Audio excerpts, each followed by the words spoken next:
నువ్వు దేవుని చిత్తం అడిగి ఒక పని మొదలు పెట్టావా,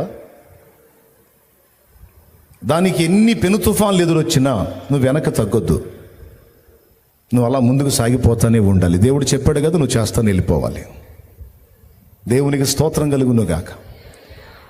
దేవుడు నీతో మాట్లాడింది స్పష్టమని 1, 2, 3, 4 సార్లు 4 రకాలుగా నిరూపణ చేసుకో.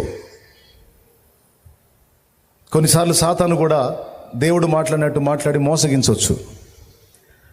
అందుకే దేవుడు ఒకే పద్ధతిలో మనుషులతో మాట్లాడలా. దాదాపు 11, 14, 15, 12 రకాలుగా దేవుడు మాట్లాడాడు. మొత్తం లెక్కేసుకుంటే చాలా వస్తాయి. మినిమం 12 రకాలు కనపడతాయి స్పష్టంగా. అన్ని రకాలుగా మనుషులతో దేవుడు మాట్లాడాడు. ఒకే పద్ధతిలో ఒకే విధంగా మాట్లాడలా. రెండవది, ఏదైనా ఒక విషయాన్ని గూర్చి దేవుని చిత్తం అడిగేటప్పుడు నువ్వు 1, 2, 3 సూచనలు అడిగినా దేవుడు కాదనడు. పని తీవ్రతను బట్టి, పని యొక్క సీరియస్నెస్ని బట్టి నువ్వు 2, 3 సూచనలు అడగొచ్చు. దేవుడు మాట్లాడతాడు.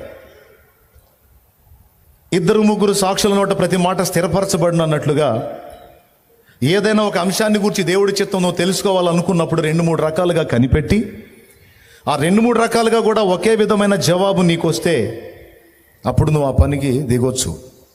మళ్ళా ఇంకొక సలహా కూడా ఏంటంటే, అది వాక్యానుసారం అయితేనే చేయాలి.